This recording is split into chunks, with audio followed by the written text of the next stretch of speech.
vivo, G4 presenta El Picador contra El Nerdo Loco, the Internacional Fenómeno. Ataca the show! I'm hurting now. I'm hurting. Is it better? You win. Actually, that's got Gomez on it. I've had a donkey. You'll see. Welcome to Attack of the Show, TV's only source for all the stuff you care about. I'm Kevin Pereira. Olivia Munn is out. But now to the important part. Amy Paffrath is here today, ladies and gentlemen. Thank you. Oh. Thank you. I'm so happy to be here, Kevin. It's a pleasure to have you here. We are coming to you live from the G4 studios in Los Angeles. Big fan of what you do on the E-News now. Oh, thank you so much. On the internets with the E-News You're now. helping with our top clicks of the week, huh? That's the least I could do. Love the Twitter, too. Yeah, we're buddies on Twitter. I just started following you. Very fantastic. I have interesting things to say. So That's our happy chat. Now let's get on. Let's get on with the show now. On the show today, we have what looks like a rap video, but doesn't sound like a rap video. I'm serious. The worst rap ever will make today's Around the Net barely understandable. And then Blog Watch will get you ready for Halloween with 3 special effects sites that will help you be a convincing Michael Jackson, no matter what color you are. You know? That is right.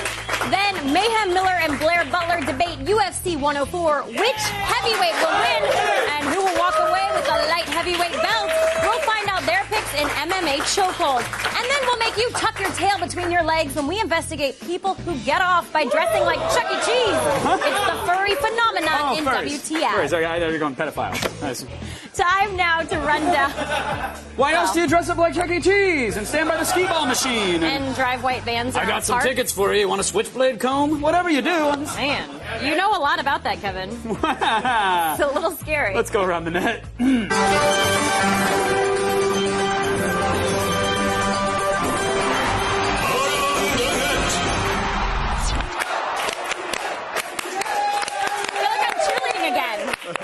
Were you a cheerleader? You know it. Were you really? Of course. Why I can do some backflips for you. Why do cheerleaders clap like that? It's because the weird. It makes a louder noise. Does it? No, it doesn't. Does it really? It Why do does. they just tell you that? Because this is not good form. Well, that didn't have the enthusiasm. If you're like, yeah, go team, go. That doesn't have it. Technique, You clap like Kevin. that. Technique. All right, fine, fair enough. Anyone who's ever, I'm not winning this battle. No. Anyone who's ever been to Philadelphia knows that it's called the city of brotherly love. Ironically. That's right. Fox 29 in Philly recorded today's number 5 after the Phillies advanced to the World Series. After the Dodgers scored fewer field goals in the wickets or whatever, and they lost the contest, some of the Philly fans decided to eliminate themselves. Look at the cab. It's a red cab, and it's a victory cab. That's a pretty good coincidence. Perfect. Watch the guy in the white pants and the red shirt. All right? The cab driver realizes, I made the light, let me get out of here. And that guy takes a tumble. I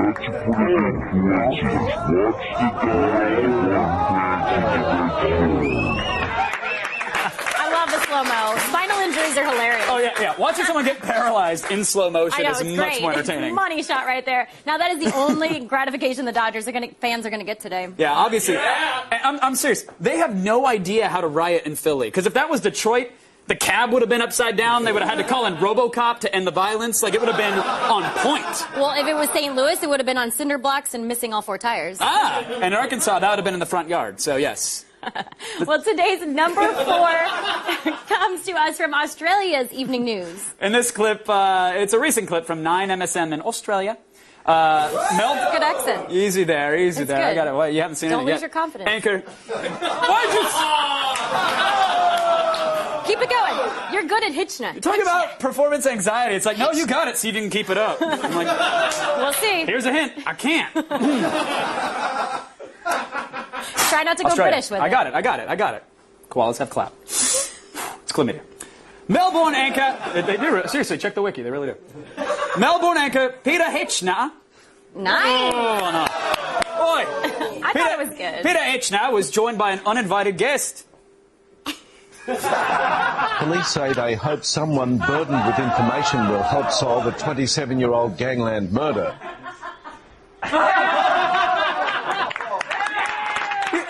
You call yourselves journalists?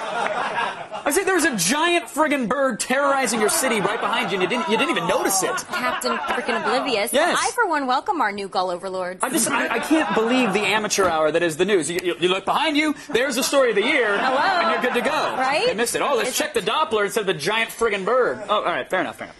But we've long known that adding laugh tracks and bouncing music, stings to unfunny, terrifying, or sad things can actually trick the audience into thinking that they're funny. You know, like, for example, there's that show 2.5 Men. Yeah. It works there. It does work. But it also works on things that are intentionally disturbing, like the 1995 Deadly Sins thriller 7, which utilizes both a fake audience and a music cue from Saved by the Bell. Oh.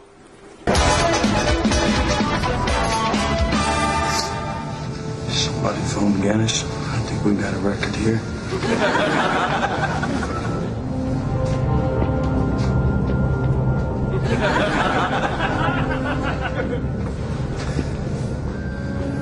Better homes and gardens.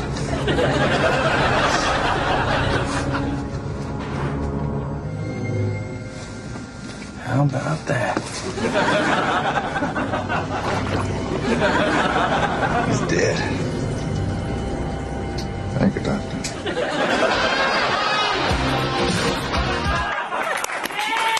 I love that. It works. It's fantastic.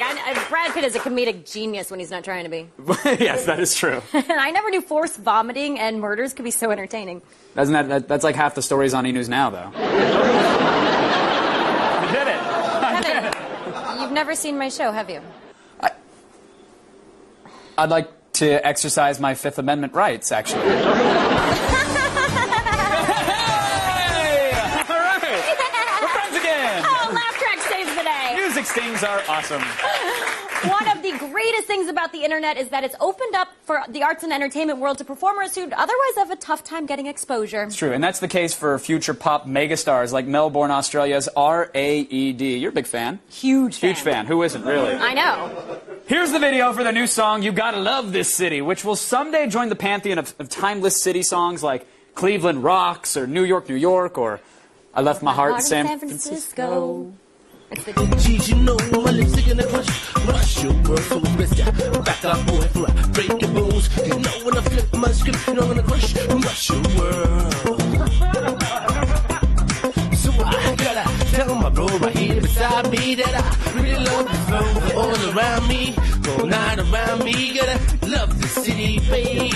Yeah, I really love the city, baby.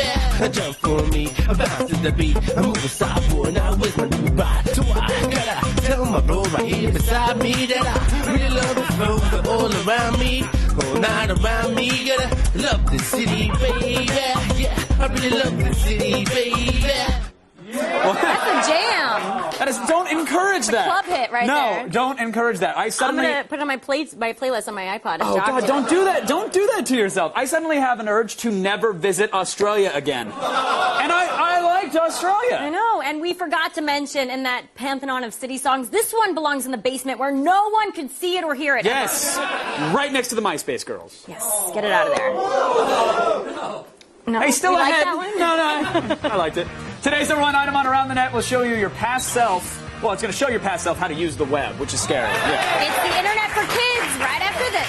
And that's perfect for kids. This portion of Attack of the Show is brought to you by Harley-Davidson. Go to Maxim.com/hometownharley to win a motorcycle of your choice, delivered by the 2009 Maxim Hometown Hottie.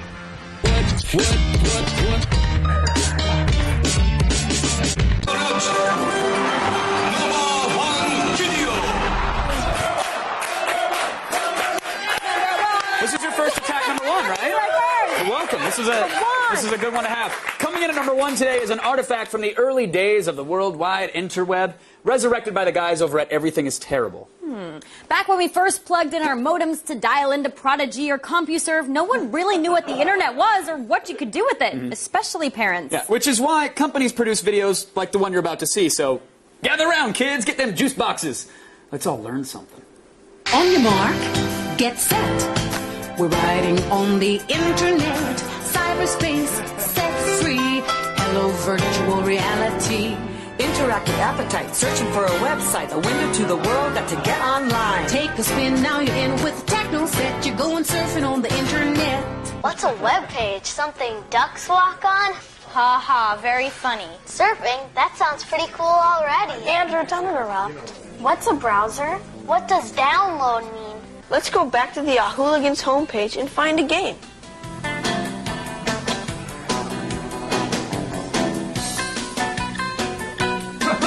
It looks just like it does in our history books, only it seems more real. Oh, yeah. It's awesome because I have the same haircut as that little girl. And that's like it's a timeless cut. It really is. A timeless cut. I'm telling myself that. I used to do the parted in the middle with the shaved sides. The butt cut. But I was an aggressive inliner in those days, so I was cooler. It's all right. I could pull it off. I wasn't a laugh line. Thanks. My family internet times, that I can recall at least, were not like that. They certainly weren't. Well, I'm assuming you were viewing much more topless fantasy artwork. Yeah, I was. Yeah. But most of the family time was like yelling at mom or dad for picking up on the phone while I was trying to download said pornography. So annoying. Yeah, because it takes forever to get. Oh. What is that? I don't. Oh, I don't. Hello. Thank you. I don't think we've ever had a Sherpa on the show before. Thank you. It's pretty awesome. Should we read the scroll? From the Alps. Yeah, let's read it. Okay. Well, apparently. Thank you. It's got a nice butt. Yes, we've awoken the ancient spirits of the mountains. Oh, man, I knew I shouldn't have got out of bed this morning. No, this doesn't sound good. Seriously. No. Hold on, let me, okay, blah, blah, blah. Unholy terror, yada, yada. Something about heads on sticks. Oh, here we go. Okay, here we go. Apparently, an ancient yeti is going to teach us how to make something useful. Oh, that actually doesn't sound so bad. Does he have a name? That's the thing. It's Sexy Yeti. Ah. Oh. I thought he'd at least have a bikini on. Or shave. Right. Waxing, maybe? Broadcasting from WAOTS in Los Angeles.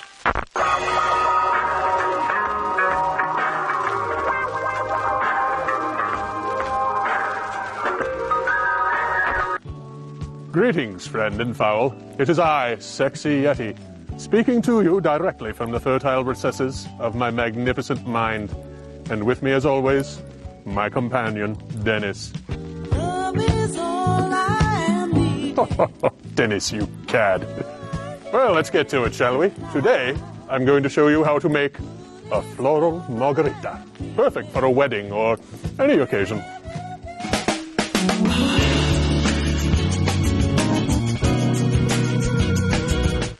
First, fill a large decorative margarita glass with glass beads, available at any hobby store.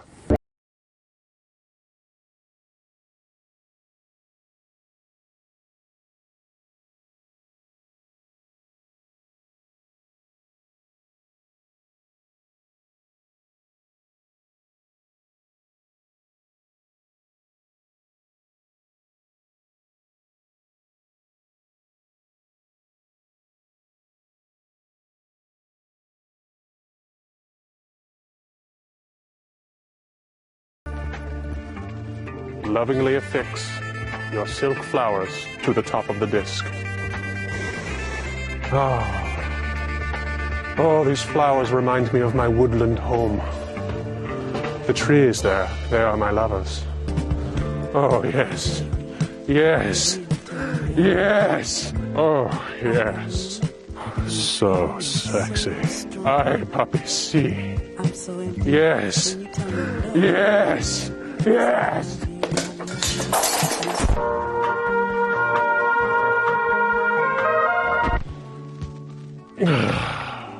Fascinating.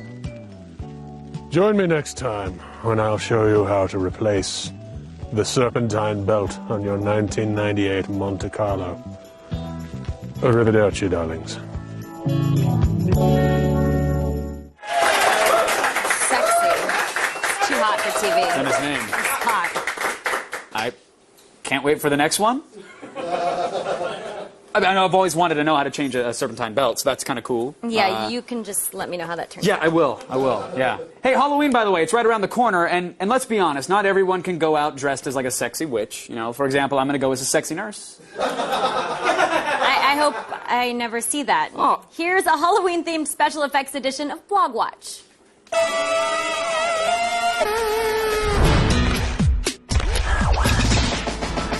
It's almost All Hallows Eve. the time of year you get to scare those annoying trick-or-treaters. Now, if you need ideas for last-minute costumes or cheap ways to make a horror flick, then we've got just what you need in these 3 do-it-yourself sites. First up is the MacGyver-esque minds at Make Magazine.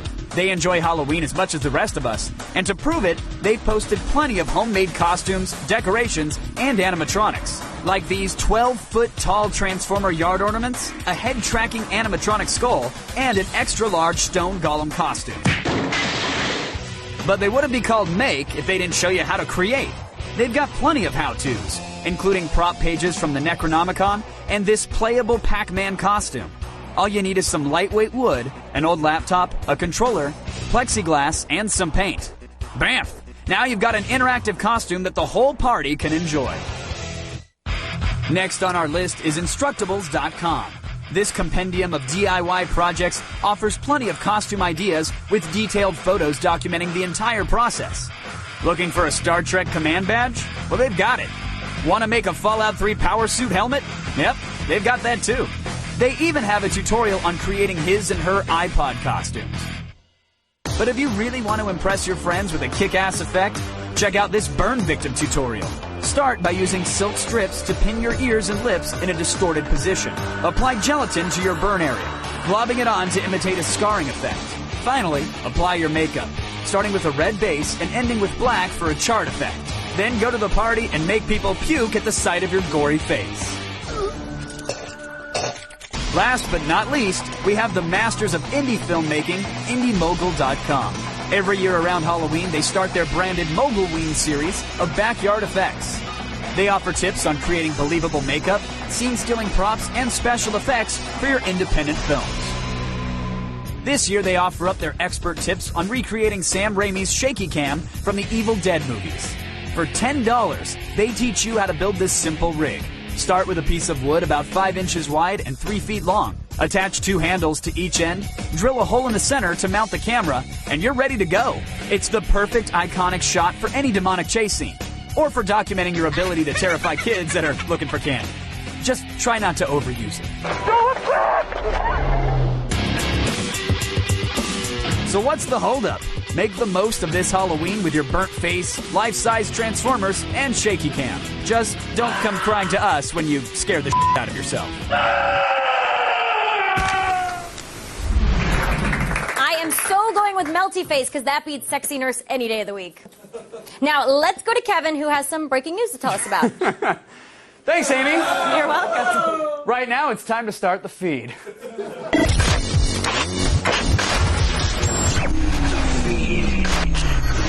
It's Thursday, October 22nd, and I'm probably about to end up on YouTube.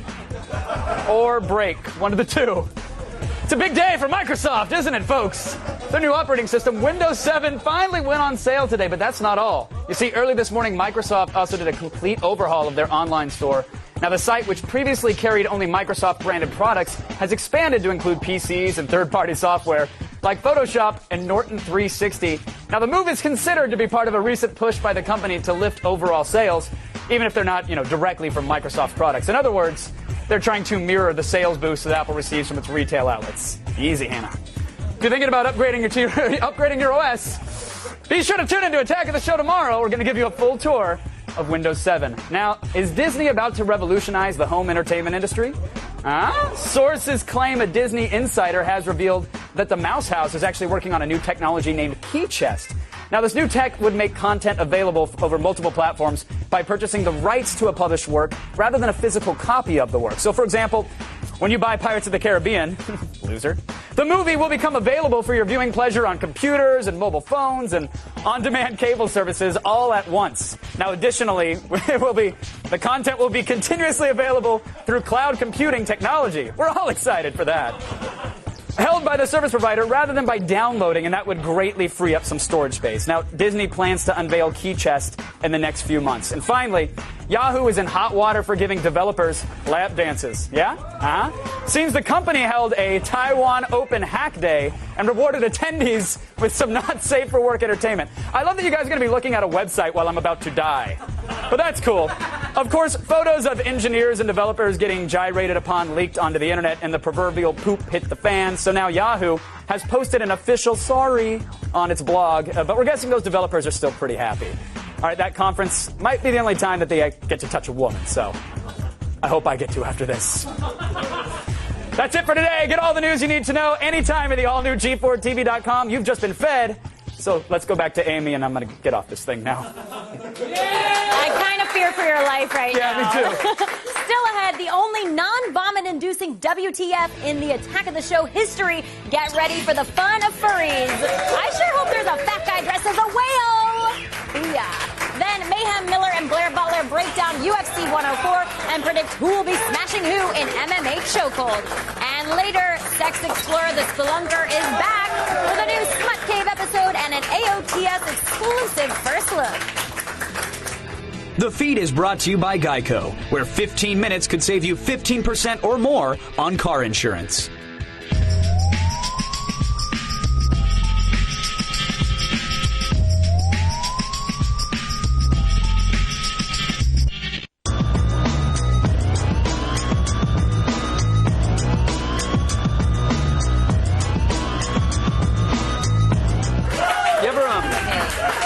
Real quick, if I may. Just real quick. The floor is yours.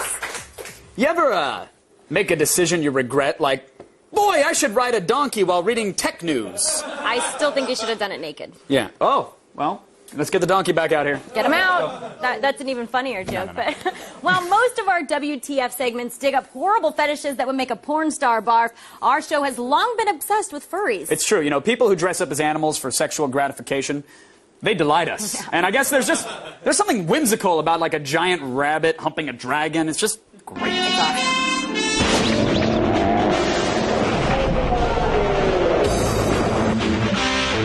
What the? Here on Attack of the Show, we love dressing up in fursuits. From downy whale costumes to fuzzy tigers and panties, if it's nice and fluffy, we're wearing it. However, it's come to our attention that there is a vast amount of people out there that enjoy laying on the fur much more than we do. Wiggle it. So cute. Yeah, we're thinking it too. What the f***? They're called furries, or furs for short. A huge community of people who dress up like stuffed animals. Whether it's a bunny, wolf, donkey, or chipmunk, the typical furry picks one costume and sticks with it. But there are several enthusiasts out there who take it further, making their own fursuits and taking them out in public. Sometimes it's just a stroll or a swing at the park. And sometimes it's furry rock band or bowling night. But it's important to note that contrary to popular misconceptions, most furries don't have a sexual fetish for fur. In fact, the majority of furries are not sexual at all. Dressing up in a furry animal costume is simply their form of expression, which takes them back to their childhood and makes them feel innocent again. Those who do partake in sexual acts while wearing a fursuit have what's known as the transformation fetish, a paraphilia or sexual fetish for people who are repressed about sex or insecure about their appearance. This usually leads to some light groping and fondling of each other's costumes, known in the furry world as yiffing. For these people, wearing the suit helps them overcome barriers of shyness and connects them with their animalistic side. On the internet, the furry fandom is rampant, with hundreds of websites, forums, chat rooms, and YouTube channels, all dedicated strictly to the furry lifestyle. Like YouTube user Monoyasha, who documents her process of building a werewolf furry from start to finish. As for conventions, there are dozens of fur fests worldwide all year round, including Anthrocon, Fur Fright, and Furry Fiesta, just to name a few. And how much does one of these furry friends cost to own, you ask? Well, at furhappens.com, there's a huge selection of customizable fursuits that range from hundreds to thousands of dollars, depending upon various colors, fur type, and other details, like tail length and hoof size, of course.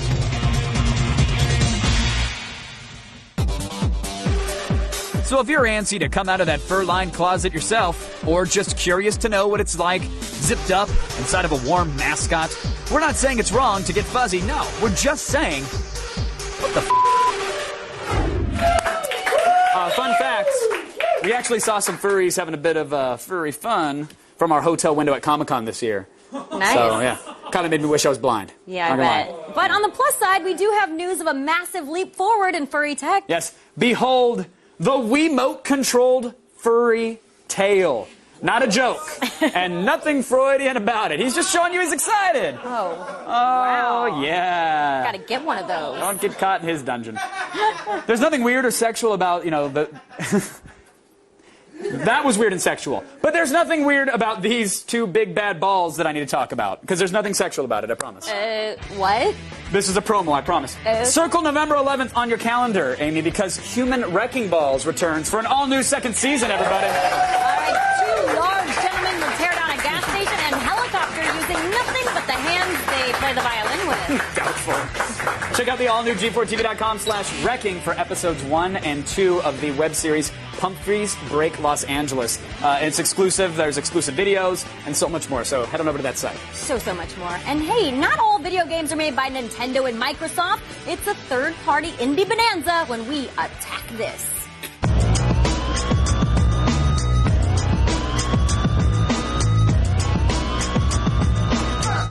If you want to unwind after pulling off countless headshots in Borderlands, then give me your undivided attention and turn it towards Euphoria. In this ambient indie game, you control an army of trees and seedlings that inhabit an asteroid. To conquer each level, you have to send out your squadron of little seeds to take over all the other asteroids by planting trees on them. But unfortunately, it's really not as easy as you think. As you advance, most asteroids are settled by enemy trees and armies of seedlings, which you need to crush into sweet oblivion. Now, you can download this game through Steam for $20. But perhaps you want to take a break from the violence of being a carnivorous blob or tyrannical seedling. If peace is more your cup of tea, then take a look at Machinarium. This point-and-click adventure game from Amanita designs, bolsters beautiful hand-drawn environments and an imaginative world and plenty of enjoyable, challenging puzzles. You're tasked with aiding a robot through 30 levels of brain-teasing fun. And if you find yourself stuck, which most likely will happen, they offer in-game walkthroughs that you earn via minigames. So download this title at machinarium.net for $15. Now, all these point-and-click games make me angry, and you don't want to see me when I'm angry. It's time to get back to the good old arrow keys and run over to Run Man. This side-scrolling platform is all about a star that can run really, really fast. Sounds silly? Who cares? It's a crap load of fun. The best part is you can't die. The object of the game is to run like hell through more than 35 levels while trying to rack up points and earn gold medals. There are 4 unlockable allies along the way and hours of high-octane star power. And if that wasn't enough, this game is free to download, so what are you waiting for? It's at whatareyouwaitingfor.info. But don't be lame. Donate a little love to the developers, Tom and Matt. Don't be stingy. Now, stay tuned, because Mayhem Miller and Blair Butler will place their bets on UFC 104. See who will get a face used as a speed bag in just a minute.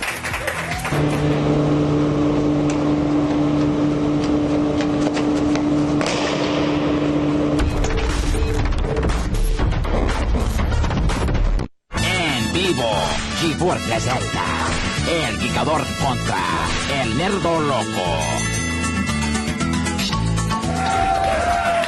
This Saturday, fists will fly at UFC 104 right here in Los Angeles, and we're going to grapple over the 2 biggest battles on the fight card and preview the event in MMA Chokehold.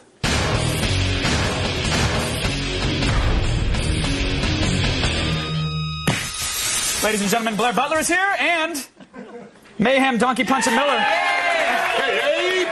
Good to be back. Good to be back. For the record, said his first thought when coming onto the set today was, what if I could lay that donkey out with just one punch? I think I could take him. I had $1 for every time I thought about laying out a donkey. Yeah.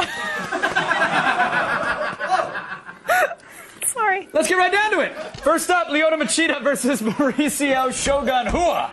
The winner actually takes home the light heavyweight title, and both are pretty evenly matched in height and reach. Now, Machida is undefeated, but Shogun definitely has more fight experience, and they're both known for their striking, but Machida's karate style is something that a lot of fighters have problems countering. So, Mayhem, do you think Shogun will actually be able to counter that style? A lot of people are counting Shogun out immediately, but, as is evidenced by this B-roll right here, this footage shows he has a great amount of takedown ability, as well as, his stand-up is top-notch. He has a great striking style to match with this awkward, unorthodox karate style and high kicks, and including his ground and pound, which is just like flying from the air, from the stand-up position way down, bringing the hammer. Yeah. So, you know, But if he uses those kicks, does he stand a chance? I think so. I think he can leg kick Machida, slow him down, and then use the takedown. It's definitely a possibility. That's what I would try to do if I were him. It's definitely a possibility. It sounds like you're counting him out from the start like everybody else. Yeah. Okay, I said all a right, lot of people fine. count him out, but I'm not so sure either. All right, well, Blair, what about you? Do you think Machida is just going to dismantle Shogun? Yeah, sadly, yes. I mean, look, the thing is, nobody's quite found the key to taking Machida apart, but the guy's incredibly elusive. He rarely gets hit. He's won every damn round he's ever fought in the UFC, which is unheard of. His strike accuracy is insane. It's something like 65%. He made Rashad Evans, a former light heavyweight champion, look like a chump right there. You can see him. He's so fast and so good and so talented. It's like start watching your old Karate Kid VHS because I guess the Karate Kid's back. But what about resting on the laurels or coasting on the reputation? Is that? I mean, that's not really Machida's style, right? He trains with Anderson Silva. Yeah. I mean, you know, he's got who doesn't train with Anderson Silva? I do Windsor Pilates with him every Saturday. Yeah, that's true. You know, I just think that he's going to be able to pick Shogun apart, slow, wear him down, chip away at the armor, and over. 5-round fight. Yeah. Nighty night. So you're picking Machida? Machida it is, Blair? No doubt for me, Machida. All right, Machida across the board. But next up we have Cain Velasquez versus Ben Rothwell. These are two heavyweights that are eager to prove their worth in this division. Rothwell is much larger than Velasquez, but he's not nearly as fast. He also, though, has 5 extra years of experience with mixed martial arts, and Velasquez usually wants to take it to the ground, but Rothwell, he's obviously going to want to keep it standing.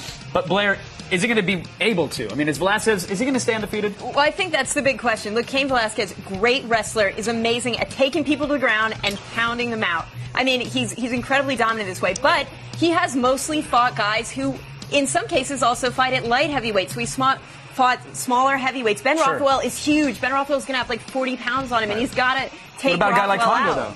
Well, Czech Congo was bigger, but, you know, the worst victim in the Czech Congo fight was Czech Congo's pants. Like, Czech Congo's pants got destroyed. True. I mean, look, he weathered a couple of crazy punches from Czech Congo, so we know he can take a big punch, but Rothwell's huge, so he's really going to have to prove and dominate in this fight because a lot of people question him after the Congo fight, even though he won. Let's talk about his size. Is that going to be the deciding factor? Yeah, Rothwell is a big goon. So, you know, it's one of those things like he has good experience with the wrestling and whatnot, and he has hits with hammers. You know, like he moves good angles. He catches guys with counter punches. Mm-hmm. He can punch from every direction, and when he hits you or kicks you, it hurts, you know. But how's his takedown like defense, though? fighting that donkey. Now, he's like taking on the donkey. You know, like his takedown defense is a little suspect. If you look to a guy on Ultimate Fighter this season, Roy Nelson took him down quite a few times in their fight in IFL. So that being said, Velasquez is top-notch wrestler. And it might be a long night for him smearing that brown pride tattoo all over his face. Yeah. So what do you think then? Are you going with Velasquez? I'm going with Velasquez. Velasquez it is. Yes. And Blair, it looks like you're agreeing again. You know what? Ben Rothwell has a puncher's chance. His size may be the factor, but I really think Velasquez is going to pull it out and hopefully be dominant. I'm falling even more in love with you. Sorry. If you guys need a second, I can leave. We can bring out the donkey. The feeling we is can mutual. cue up some music. That's what kind of party this is going to be. Let's go. Let's tap a keg and a half. Back in the donkey show. All right. So to recap, you're both picking Velasquez to win 104, but you also both picked Franklin and over Dos Santos and UFC 103. No. Dos Santos won. We picked him. Yeah, you picked Dos Santos. As we just saw on the little graphic there, Franklin. What are you trying to say, man? Well, I'm just saying, you guys are 1 for 1. We did say Vitor Belfort is unpredictable. We both said he's Do we still have the graphic? Can we get it up again? I just want Mayhem to see that he's 1 for 1 again. Maybe we can't. There it is. So 1 for 1. Just pointing that out. So we're keeping tabs now. Kids, man, we're keeping track of this. Nobody told me that we're going to keep a record of this, so I wouldn't even come on this show again. We got an Excel spreadsheet. You're in serious trouble. We'll see you next time, though. Good luck with 104 picks. Thank you very much. Thanks to Mayhem and Blair and the donkey. We'll find out who's right at this weekend's UFC 104. But now, back to my opponent for the middleweight hosting title, Amy. Oh, Kevbo, that's an unmatched fight. We all know that you're clearly in the lightweight division. You said you loved my ground and pound. Welcome to the gun show. Still ahead, we'll journey deep into the bowels of the Smutc cave. But first, a new film called Vampire's Assistant wonders what it would be like to work for an eternally youthful boss who drains their life force. Kevin's interns know exactly what that's like, and so does Blair Herter. Cashing in on Hollywood's blood frenzy is Cirque du Freak, the vampire's assistant. A tale of a teenage boy who trades in high school for a new set of fangs under the mentorship of senior vampire John C. Reilly and his band of carnies. Dad, I saw his painting in my vampire books. He's a vampire. There were a couple times where I felt like your character could have gone a lot darker than you did. I think that's one of the main appeals of this movie and of the series of books is that it's presented in this kind of adventurous story that is not so intense that it's going to give you horrible nightmares. Dad, want to become a vampire? You're a beautiful woman. Why are you going to take a role that puts a beard on your face? But you gotta love me for who I am, so it shouldn't matter to you whether I have a beard or not. I assume they weren't actually gluing a beard on you. They were gluing the beard on me, and then they used the special effects to grow it and to do other things with it. Death, redemption, despair. Well, don't worry about it. I watched the stunt scenes. As a guy, that must have been incredibly fun to do. Yeah. You know, walk me through that process. We pretty much did it all. Me and Josh Hutcherson, who plays Steve in the movie, we had this big battle at the end, and Josh came up, and I went down too far, and we, like, totally knocked heads. I became a vampire to save you, Steve. Thanks. Where do you hope to see the series go from here? I hope that they just follow the trajectory of the books. You know, we had to do a bit of reimagining and rejiggering of different aspects of the stories in the first 3 books. But once the groundwork is laid here, there's some really cool parts of the vampire world. If you're growing tired of the vampire fetish, throw in some carnies and a bearded Selma Hayek. Nothing is more bizarre than Cirque du Freak.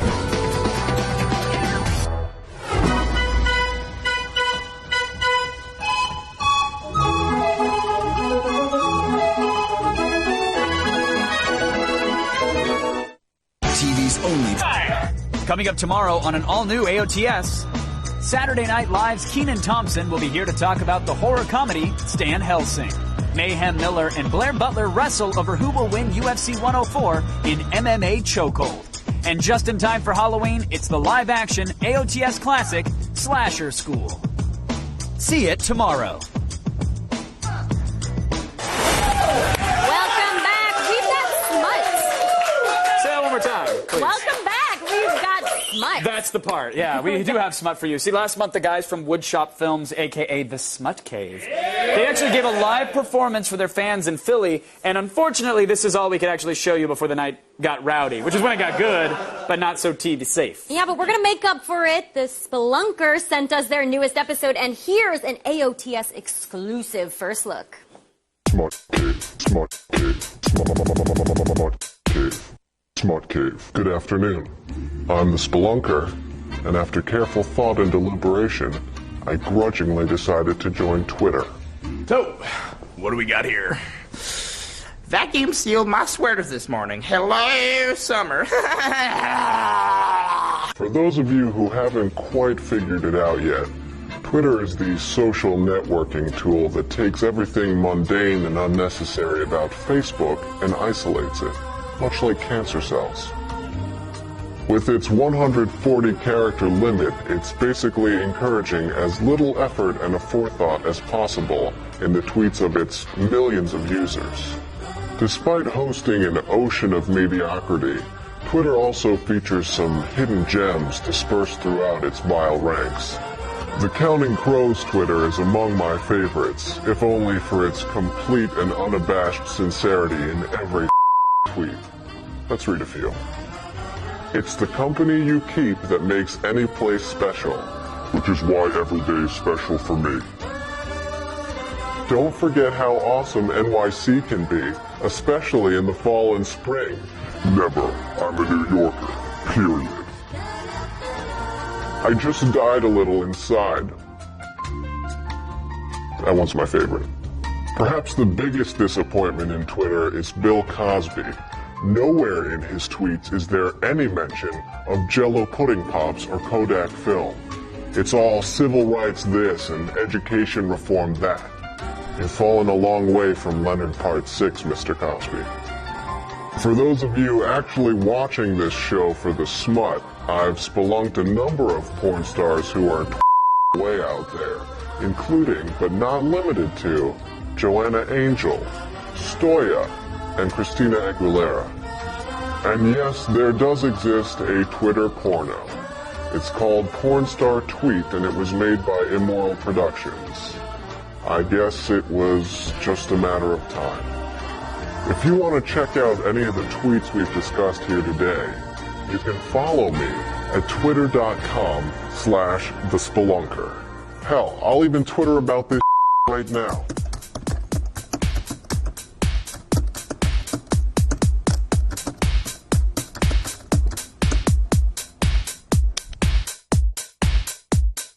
Smut cave, smut cave, smut cave, smut cave. I have got to follow that guy. I hope you standard deaf viewers especially enjoyed that last joke. A big thank you to the Spelunker and anyone who has the good taste to watch the Smut Cave on a regular basis. Love those guys. Love it. Right now, it is time for today's epic fail. Yeah, do you ever get cut off by a douche and a viper on the freeway? You know what I'm saying? Yes, indeed-o. Yeah. Do you ever wish said douche would experience karmic retribution? Sure do. Then you'll enjoy today's epic fail.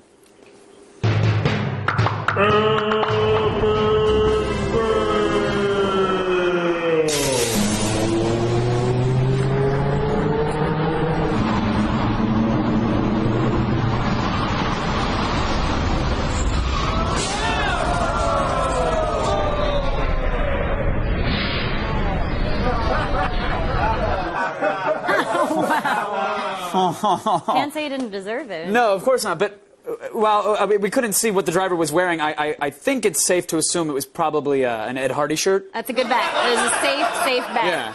And if that's not reason enough for a fail right there. Oh, no, it is. That It is is. enough. I mean, yeah.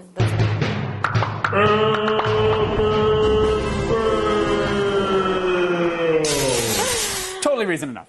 Go to the all-new G4TV.com/AOTS for all the things you saw today and so much more. I want to hand out some thank yous here. Thanks to Blair Butler. Thanks to Mayhem Miller.